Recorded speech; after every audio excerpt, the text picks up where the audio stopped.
मुलांनो, आज आपण नववी कविता पाहणार आहोत आणि आज आपण विभाग तिसरा ला सुरुवात करणार आहोत आणि विभाग तिसऱ्यामध्ये नववी कविता पाहणार आहोत. कवितेचं नाव आहे औक्षण आणि कवितेच्या कवयित्री आहेत कवयित्री इंदिरा संत. कवयित्री इंदिरा संत या सुप्रसिद्ध कवयित्री असून त्यांनी भाव कविता लिहिणारी कवयित्री म्हणून तत्कालीन समीक्षांनी इंदिराबाईंच्या कवितेला, इंदिराबाई याने कोण, इंदिरा संत, मुक्त दाद दिली है. यानी मन से उनकी कविताओं की प्रेक्षकों ने क्या की है, तारीफ की है. तर या कवितेमध्ये कवयित्री औक्षण, पहिल्यांदा सबसे पहले हमें औक्षण या शब्दाचा अर्थ जो आहे तो समजून घेणे गरजेचं आहे. औक्षण या शब्दाचा अर्थ आहे ओवाळणे. काय अर्थ आहे? ओवाळणे. निरांजनाच्या दिव्याने आरती ओवाळून, जैसे देखो रक्षाबंधन के दिन हम आरती करते हैं, भाई दूज को करते हैं, या किसी शुभ जन्मदिन के समय करते हैं, तर त्यालाच म्हणतात औक्षण. काय म्हणतात त्याला? औक्षण. तर औक्षण या शब्दाचा अर्थ बघा, कवितेचे शब्दार्थ आपल्याला 2 मार्कासाठी येतात, तर त्यामुळे प्रत्येक कवितेच्या शब्दाचा अर्थ जो आहे तो आपल्याला माहीत असणे महत्त्वाचे आहे. तो त्यामुळे औक्षण या शब्दाचा अर्थ काय? निरांजनाच्या दिव्याने. निरांजन यानी क्या? वहाँ पर हम लाइट का दिया रखते हैं क्या? नहीं, तेल से बना हुआ तेल और बाती से बना हुआ दिया जो है वहाँ पर हम रखते हैं और उसी से हम क्या करते हैं, आरती उतारते हैं. तर या कवितेमध्ये कवयित्री इंदिरा संत, औक्षण या कवितेमध्ये कवयित्री इंदिरा संत याने बघा, सीमेवर लढाईला जाण्यासाठी सुसज्ज झालेल्या म्हणजे काय? तयार झालेल्या जवानाला साऱ्या देशवासियाकडून केले जाणारे हे औक्षण आहे. मतलब सीमा पर जब नौजवान युद्ध के लिए जाते हैं, युद्ध लड़ण्यासाठी जेव्हा जातात, तभी सभी देशवासियों की तरफ से किया जाने वाला ये क्या है? औक्षण है. मतलब हम सभी देशवासी उन जवानों की जान की क्या मांगते हैं? सलामती मांगते हैं. त्यांच्या जीवनासाठी आपण काय करतो? शुभ कामना करत असतो. तर त्यालाच काय म्हणतात? औक्षण. औक्षण करताना मनात येणाऱ्या विविध भावनांचे वर्णन कवयित्रीने प्रस्तुत कवितेतून केले आहे. कवयित्री इंदिरा संत यांनी औक्षण करते समय, म्हणजे बघा, ज्या घरातील मुलगा युद्धासाठी सीमेवर लढायला चालला आहे, निघाला आहे, आणि त्यावेळी त्या मुलाची आई, त्या मुलाची पत्नी ज्यावेळी त्याचं औक्षण करते, या कोई भी हो, तो उसके मन में कौन कौन से भावनाएं जो है वहाँ पर उठती होगी, कौन कौन सा भावनाएं जो है उसके मन में आती होगी, त्याचंच वर्णन या कवितेतून कवयित्री इंदिरा संत यांनी खूप भावपूर्ण शब्दामध्ये व्यक्त केलेलं आहे. चला तर सर्वात आधी आपण कवितेचं वाचन करूया आणि त्यानंतर कविता पाहूया. नाही मुठीमध्ये द्रव्य, पहा, नाही मुठीमध्ये द्रव्य, नाही शिरेमध्ये रक्त. नाही मुठीमध्ये द्रव्य, नाही शिरेमध्ये रक्त, काय करावे कळेना, नाही कष्टाचे सामर्थ्य. नाही मुठीमध्ये द्रव्य, नाही शिरेमध्ये रक्त, काय करावे कळेना, नाही कष्टाचे हो सामर्थ्य. जीव ओवाळावा तरी जीव किती लहान, जीव ओवाळावा तरी जीव किती हा लहान, तुझ्या शौर्य गाथेपुढे त्याची केवढीशी शान, तुझ्या शौर्य गाथेपुढे त्याची केवढीशी शान. वर घोंगावे बंबारा पुढे कल्लोळ धुराचे, वर घोंगावे बंबारा पुढे कल्लोळ धुराचे, धडाडत्या तोफातून पुढे पाऊल जिद्दीचे. वर घोंगावे बंबारा पुढे कल्लोळ धुराचे, धडाडत्या तोफातून तुझे पाऊल जिद्दीचे. तुझी विजयाची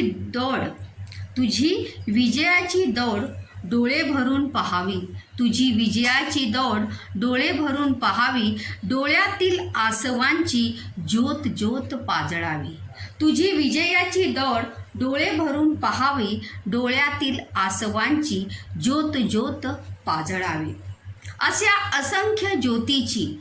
असंख्य ज्योतीची तुझ्या मागून राखण. अशा असंख्य ज्योतींची तुझ्या मागून राखण. दीन दुबळ्यांचे असे तुला एकच औक्षण. दीन दुबळ्यांचे असे तुला एकच औक्षण. पहा, औक्षण की आरती की थाली भी यहाँ पर देखो दिखाई गई है. असाच दिवा ठेवून जो आहे आपण काय करत असतो, औक्षण करत असतो. कारण लाईटचा बल्ब जो आहे तो आपण त्या ताटामध्ये ठेवतो का, नाही. तर हे औक्षण करताना ज्यावेळी सीमेवर लढायला जाणारे जवान जातात, तर त्यावेळी प्रत्येकाच्या मनामध्ये कोणत्या भावना निर्माण होतात, कोणत्या भावना येतात आणि त्यांच्याविषयी कृतज्ञता व्यक्त करणारी जी आहे, मतलब सीमा पर जो नौजवान लड़ रहे हैं हमारी देश की रक्षा के लिए, देश की सुरक्षा के लिए, तो उनके प्रति कृतज्ञता व्यक्त करते हुए कवयित्री ने बड़े ही भावपूर्ण शब्दों में उसका वर्णन जो है वहाँ पर किया है. म्हणजे इस कवितामध्ये कवयित्री इंदिरा संत यांनी सैनिकाला प्रथम स्थानी ठेवून सैनिकाच्या सामर्थ्याचं वर्णन जे आहे त्या या ठिकाणी केलेलं आहे. म्हणजे सैनिकाच्या सामर्थ्याला, सैनिक की ताकत को कोई दूसरी तोड़ जो है वहाँ पर नहीं है. चला तर आपण कविता आता पाहूया. या कवितेच्या प्रत्येक ओळीमध्ये काय आहे, प्रश्न आहे. काय आहे, प्रश्न. तर त्याचबरोबर आपण प्रश्नसुद्धा पाहूया. नाही मुठीमध्ये द्रव्य, नाही शिरीमध्ये रक्त. मुठीमध्ये काय नाही, प्रश्न आहे बघा. या गोष्टी कवयित्रीकडे नाहीत. या गोष्टी कवयित्रीकडे नाहीत. नाही मुठीमध्ये द्रव्य, नाही शिरेमध्ये रक्त. काय करावे कळेना, नाही कष्टाचे सामर्थ्य. म्हणजे बघा, कवयित्री म्हणते की माझ्या मुठीमध्ये, मुठी यानी क्या, मुठ हमारे हात में. द्रव्य म्हणजे काय, संपत्ती, पैसा. द्रव्य या शब्दाचा समानार्थी काय आहे, पैसा, संपत्ती. म्हणजे माझ्याकडे ना संपत्ती आहे ना पैसा आहे. नाही मुठीमध्ये द्रव्य, नाही शिरेमध्ये रक्त. शीर यानी क्या, नस. शीर यानी क्या, नस. आणि शीर जे आहे एक वचन आहे, त्याचं अनेक वचन जे आहे ते होणार आहे शिरा. शिरा म्हणजे खाण्याचा शिरा नाही, उसका अनेक वचन जो है वो क्या होगा, शिरा. नाही शिरेमध्ये रक्त, हमारी नस में क्या बहता रहता है, खून बहता रहता है. तो वहाँ पे कवयित्री का कहने का तात्पर्य यही है की आमच्या रक्तामध्ये तेवढं सामर्थ्य नाही.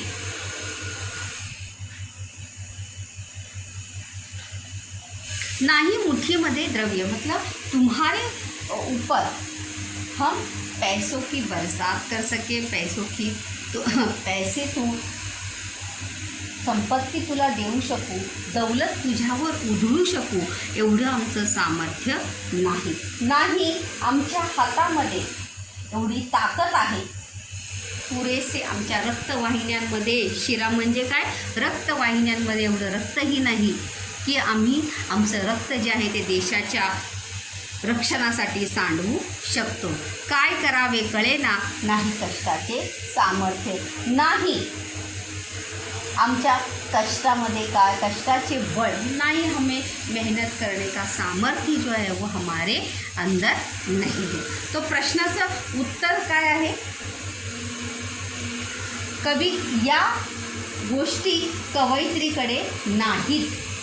या गोष्टी कवयित्रीकडे नाही. पहिलं काय आहे, मुठीत द्रव्य नाही. दुसरं काय आहे, शिरेमध्ये रक्त नाही आणि कष्टाचे सामर्थ्य नाही. या गोष्टी कवयित्रीकडे नाही. तीन गोष्टी कवयित्रीकडे नाही. मुठीमध्ये द्रव्य नाही, शिरेमध्ये रक्त नाही आणि कष्टाचे सामर्थ्य नाही. या तीन गोष्टी कवयित्रीकडे नाही. चला तर पुढे पाहूया. जीव ओवाळावा तरी जीव किती लहान. जीव ओवाळावा तरी जीव किती लहान. तुझ्या शौर्य गाथेपुढे त्याची केवढीशी शान. शौर्यगाथा म्हणजे काय? पराक्रम. शौर्यगाथा म्हणजे काय? पराक्रम, पराक्रमाची कथा. जीव ओवाळावा तरी जीव किती लहान. म्हणजे खरे तर तुझ्यावर जीव कुर्बान करा, मतलब तुम्हारे ऊपर मैं जान अपनी निछावर करना चाहता हूँ. ऐसा तुम्हारा क्या है? पराक्रम है, ऐसा तुम्हारा शौर्य है, ऐसी तुम्हारी बहादुरी है. लेकिन तू पण आमचा जीव इवलासा लहान शूद्र आहे. मतलब हमारे अंदर इतना सामर्थ्य नाही आहे. म्हणजे तुझ्यामध्ये जी शत्रूशी दोन हात करण्याची जे सामर्थ्य आहे ते आमच्यामध्ये नाही, असा त्याचा अर्थ आहे. मतलब बघा, जीव ओवाळावा तरी जीव किती लहान. तुझ्या शौर्य गाथेपुढे त्याची केवढीशी शान. शान म्हणजे काय? अब्रू, इज्जत, रुबाब, लौकिक. शब्दांचा अर्थ लक्षात ठेवा.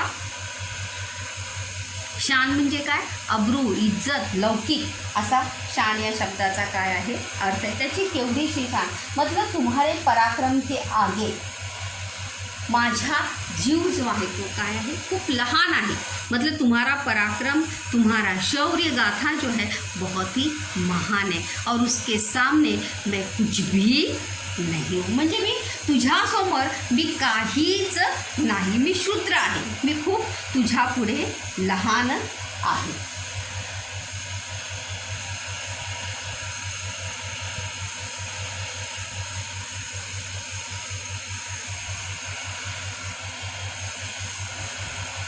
कशापुढे लोकांची शान तोकडी पडते? शौर्यगाथेपुढे. कोणापुढे? शौर्यगाथेपुढे. काय ओवाळावा? जीव ओवाळावा. जीव म्हणजे काय? प्राण. जीव या शब्दाचा अर्थ काय आहे? प्राण. म्हणजे मी तुझ्यावर प्राण ओवाळून टाकावं, जान न्यौछावर मैं करना चाहता हूँ, परंतु तुझ्यासारखं सामर्थ्य जे आहे ते माझ्यामध्ये नाही. शत्रूशी दोन हात करण्याची जी सामर्थ्य जे तुझ्याकडे आहे ते माझ्याकडे कदापिही नाही.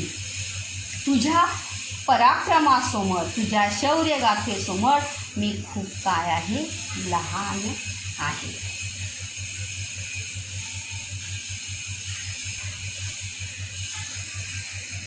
चला तर पुढे पाहूया. वर घोंगावे बंबारा. बघा, वर घोंगावे बंबारा पुढे कल्लोळ धुराचे. वर घोंगावे बंबारा पुढे कल्लोळ धुराचे. धडाडत्या तोफातून तुझे पाऊल जिद्दीचे. युद्ध प्रत्यक्ष होताना तुझ्या डोक्यावर लढाऊ विमाने.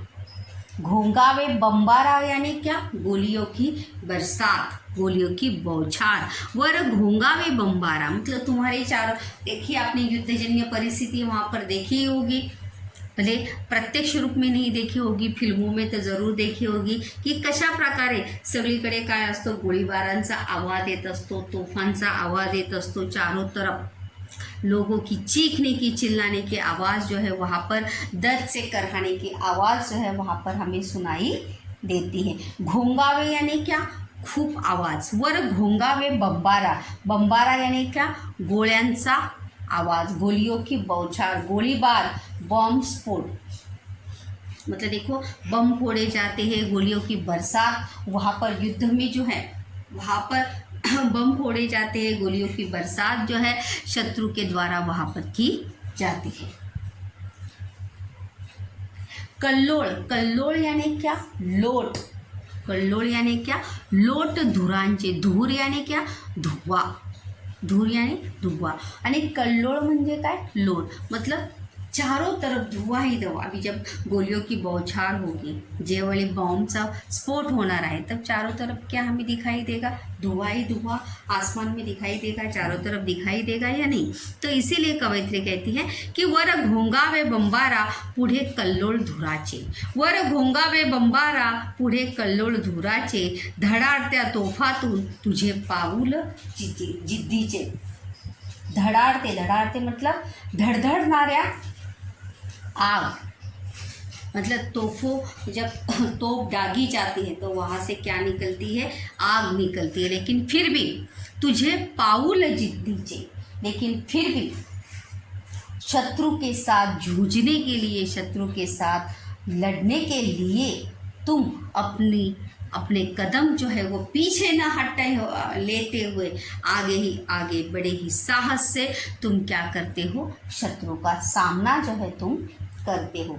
तरीही जिद्दीने शत्रुशी झुंज देण्यासाठी तुझे हिमतीचे पाऊल पुढेच असते। मतलब शत्रु का सामना करने के लिए, शत्रु के साथ वो हाथ करने के लिए तुम अपने कदम जो है वो पीछे कभी भी हटाते नहीं। या रणधुमाळीत तू जिद्दीने लड़तोस। रणधुमाळी यानी क्या? इस युद्धजन्य परिस्थिति में तुम अपने हिम्मत के साथ, साहस के साथ, ताकत के साथ पूरी अपना शौर्य दाखवून तू काय करत असतो?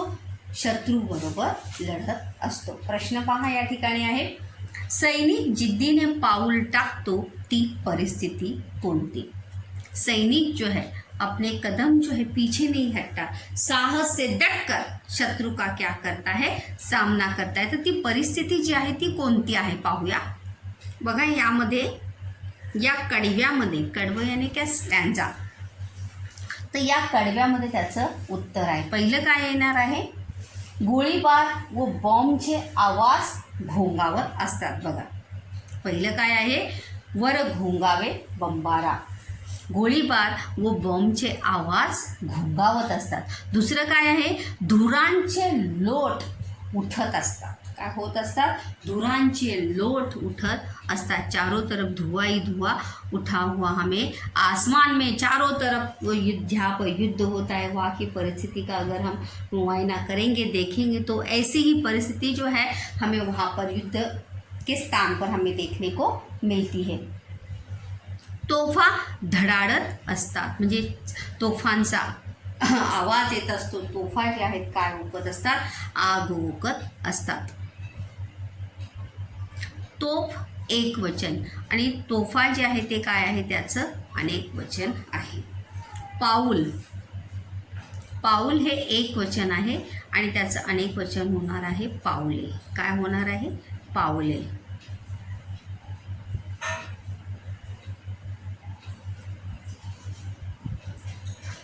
तुझी विजयाची दौड, तुझी विजयाची दौड डोळे भरून पाहावी, तुझी विजयाची दौड डोळे भरून पाहावी, डोळ्यातील आसवांची ज्योत ज्योत पाजळावी। तुझी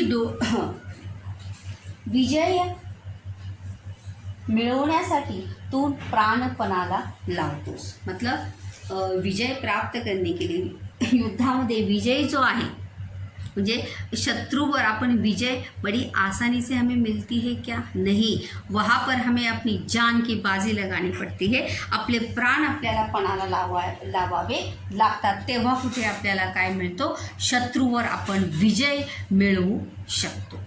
म्हणून कवयित्री म्हणते, तुझी विजयाची दौड डोळे भरून पाहावे। विजयश्री मिळवण्यासाठी तू प्राणपणाला लावतोस। तुझी ही विजयी दौड़, दौड़ यानी क्या? तुम्हारा सफर। दौड़ म्हणजे काय? सफर, पराक्रमाचा सफर, पराक्रमाची यात्रा आम्ही प्रेमाने डोळे भरून पाहतो। हे पाहताना आमच्या डोळ्यात अश्रूंच्या ज्योतीही उजाळतात। मतलब जिस प्रकार से सैनिक जो है अपने देश की रक्षा करने के लिए अपनी जान की बाजी लगाते हैं, उस पराक्रम की गाथा को हम अपनी आँखों से देखते हैं। डोळ्यातील आसवांची ज्योत ज्योत पाजळावी, तभी हमारी आँखों से आंसू जो है वो रुकते नहीं। डोळ्यांच्या अश्रूंच्या ज्योती ज्या आहे बत्तियाँ जलतात, मतलब जिस प्रकार से दिया जलता है उसी प्रकार से हमारे आँखों से आंसू जो है वो रुकने का नाम लेते नहीं। आसवांच्या ज्योतींनी आम्ही तुला मानाचा मुजरा करतो। और उस प्रकार से, जिस प्रकार से हम किसी को झुककर हाथ जोड़कर नमन करते हैं, उसी प्रकार से हे सैनिक आम्ही तुला आमच्या ज्योतींनी, आसवांच्या ज्योतींनी तुला काय करत आहोत, नमन करत आहोत, तुला मानाचा मुजरा करत आहोत। मतलब हम अपनी आंसुओं की ज्योतियों से तुम्हारे इस पराक्रम को क्या करते हैं, नमन करते हैं। तुम्हारे इस पराक्रम की या तुम्हारे इस शहादत को हम क्या करते हैं, झुककर नमन करते हैं। ज्योत हे त्याचं एक वचन आहे आणि त्याचं अनेक वचन काय होणार आहे, ज्योती। डोळे या शब्दाचा समानार्थी शब्द काय आहे, नेत्र, नयन। विजयचा विरुद्धार्थी शब्द काय आहे, विजय, पराजय। विजय काय, विजयचा पराजय। डोळे हे अनेक वचन आहे आणि याचा एक वचन काय होणार आहे, डोळा। काय होणार आहे, डोळा।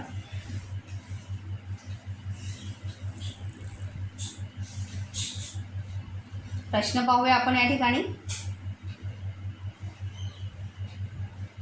यांची ज्योत पाजळावी, कशाची ज्योत पाजळावी, आसवांची। कशाची ज्योत पाजळणार आहेत, आसवांची ज्योत जी आहे ती पाजळणार आहेत। अशा असंख्य ज्योतींची तुझ्या मागून राखण, दीन दुबळ्यांचे असे तुला एकच औक्षण, असे एकच तुला औक्षण। असा अनगणित डोळ्यात ठेवणाऱ्या ज्योती तुझ्या पाठीशी आहेत। मतलब भारत का प्रत्येक नागरिक जो है वो तुम्हारे साथ है। अशा असंख्य ज्योतींची, अशा असंख्य ज्योतीची मतलब देश का हर एक व्यक्ति जो है वो तुम्हारे साथ है और तुम्हारी रक्षा के लिए, तुम्हारी जान की सलामती के लिए अपनी आँखों की ज्योति से वो क्या कर रहा है, तुम्हें नमन कर रहा है या तुम्हारी सलामती की वो कामना कर रहा है। अशा असंख्य ज्योतींची तुझ्या मागून राखण। राखण म्हणजे काय, असंख्य म्हणजे अगणित। असंख्य या शब्दाचा अर्थ काय आहे, अगणित, म्हणजे मोजता येणार नाही। म्हणजे आपल्या देशातील प्रत्येक माणूस, प्रत्येक नागरिक। असंख्य म्हणजे अगणित। राखण म्हणजे काय, रक्षण। राखण या शब्दाचा अर्थ काय आहे, रक्षण। तुझ्या मागून म्हणजे तुझ्या नंतर। या अश्रूंच्या ज्योतींनी ज्योत तुझ्या पाठीशी आहे। अशा अनगणित डोळ्यात ठेवणाऱ्या ज्योती ज्या आहेत तुझ्या पाठीशी आहेत। मतलब देशातील प्रत्येक नागरिक जो आहे तो तुझ्या पाठीशी आहे। तुझे रक्षण करण्यासाठी आहेत। तुझे रक्षण करण्यासाठी म्हणजे देशाच्या सैनिकांचं रक्षण किंवा त्यांना सहारा, आधार देण्यासाठी प्रत्येक नागरिक आहे। या अश्रूंच्या ज्योतींनी आम्ही दीन दुबळे लोक तुला प्रेम भराने ओवाळतो। प्रेम भराने ओवाळतो मतलब प्यार से, दीन दुबळ्यांचे असे तुला एकच औक्षण, मतलब प्रेमाने आम्ही तुला काय करत आहे, ओवाळत आहे, तुझे औक्षण करतो आणि तुला अक्षय आयुष्याचे वरदान देतो। अक्षय आयुष्याचे वरदान देतो म्हणजे युद्धात तुला कधीही वीरगती प्राप्त ना हो किंवा तुझ्या प्राणांची रक्षा हो, असं अक्षय वरदान जे आहे ते आम्ही प्रत्येक माणूस जो आहे तो तुझ्यासाठी करणार आहे। असे दीन दुबळ्यांचे, दीन दुबळे म्हणजे काय, गरीब। दीन दुबळे म्हणजे काय, दुर्बल, गरीब, दरिद्री। आता गरीब आणि दरिद्री क्या नाही, म्हणजे एका सैनिकासमोर एक सर्वसामान्य माणूस काय आहे, दुर्बल ही आहे। काय आहे, दुर्बल ही आहे। तशा दुर्बल माणसांकडून तुझे औक्षण करतो आणि तुला एकच अक्षय आयुष्याचं वरदान जे आहे ते आम्ही देतो। तर अशा प्रकारे इंदिरा संत यांनी सुंदर अशा भावपूर्ण शब्दांमध्ये सैनिकांचं औक्षण करताना आपल्या मनामध्ये कोणकोणत्या भावना निर्माण होतात याचं सुंदर असं वर्णन जे आहे इंदिरा संत यांनी केलेलं आहे.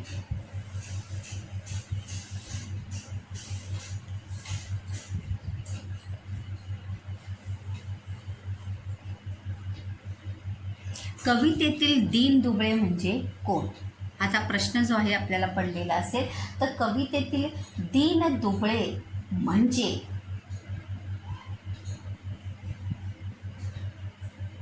सैनिकांच्या कार्याचा अभिमान बाळगणारे देशवासी, म्हणजे देशातील प्रत्येक नागरिक जो आहे तो काय आहे, सैनिकांपुढे काय आहे, दीन दुबळा आहे. म्हणजे सैनिकांच्या शौर्यगाथेपुढे त्यांच्या पराक्रमापुढे तो काय आहे, लहान आहे.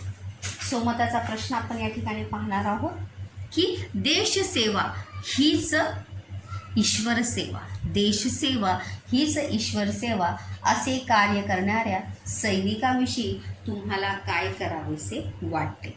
किंवा दुसरा एक प्रश्न आहे की देशसेवा हीच जनसेवा देशसेवा हीच ईश्वर सेवा या विधानाशी तुम्ही सहमत आहात का? स्पष्ट करा. त्यानंतर दुसरा एक प्रश्न आहे, सैनिक सीमेवर तैनात असतो म्हणून आपण सुरक्षित राहतो या विधानातील भाव स्पष्ट करा किंवा विचार स्पष्ट करा. मतलब जब सैनिक सीमा पर तैनात रहते हैं तभी हम क्या होते हैं, सुरक्षित रहते हैं. या वाक्यातील विचार जो है वो क्या करने हैं, स्पष्ट करने हैं. तुझ्या असंख्य ज्योतींपुढे, असंख्य ज्योती म्हणजे काय, अनगणित ज्योतींपुढे माझं काय आहे, नमन आहे. द्रव्य म्हणजे संपत्ती, रक्त म्हणजे रुधिर, रक्ताचा समानार्थी शब्द काय आहे, रुधिर. आणि जीव म्हणजे काय, प्राण. शौर्य म्हणजे पराक्रम, शौर्य म्हणजे काय, पराक्रम. आणि दीन दुबळे या शब्दाचा अर्थ लक्षात ठेवा. इस कविता में दीन दुबळे इस शब्द का अर्थ गरीब या दरिद्री नहीं है.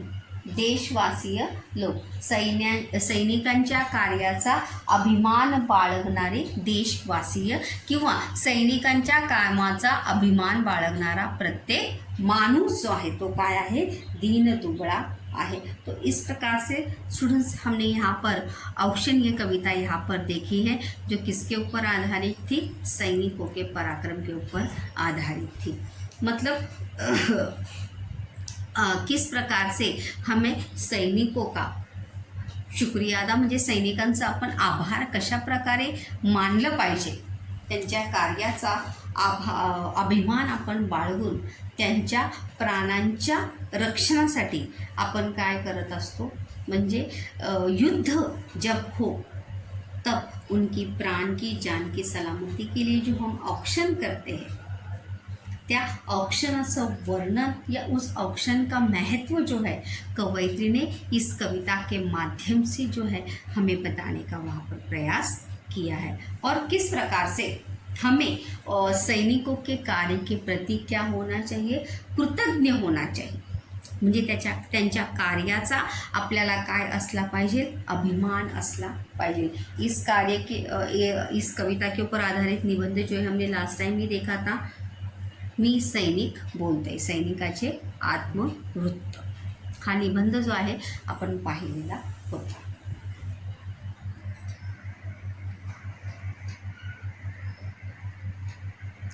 आणि ही कविता वाचताना दूसरा पण एक प्रश्न भाव हमारे मन में निर्माण होता है कि सही में अगर वास्तव में जिस घर का कोई व्यक्ति, कोई सैनिक है और जब वो युद्ध के लिए जाता है, जब उसकी माँ, पत्नी, बहन जब उसका औक्षण करती है, तो उसके मन में कौन से भाव भावनाएं उठती होंगी, ये ज़रूर इस कविता के माध्यम से हमारे सामने खडी हुई होती. म्हणजे त्या भावभावना कोणत्या निर्माण होत असते ते नक्कीच आपल्या डोळ्यासमोर या कवितेच्या माध्यमातून जे आहे ते काय उभं राहिलं असेल.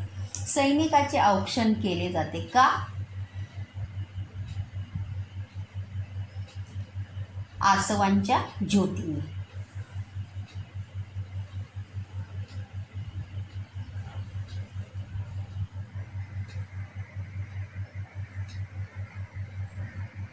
मुलांनो, तुम्ही सुद्धा प्रत्येक सैनिकाच्या कार्याचा आपण काय केला पाहिजे, त्यांच्या कार्याचा आपण गौरव केला पाहिजे, त्यांच्या कार्याचा जो आहे सन्मान केला पाहिजे. म्हणजे ते सीमेवर लढत असतात म्हणून आपण आपल्या घरामध्ये किंवा आपण ज्या ठिकाणी आहोत त्या ठिकाणी काय आहोत, सुरक्षित आहोत. आपण स्वतःला सुरक्षित हम अपने आप को सुरक्षित महसूस इसीलिए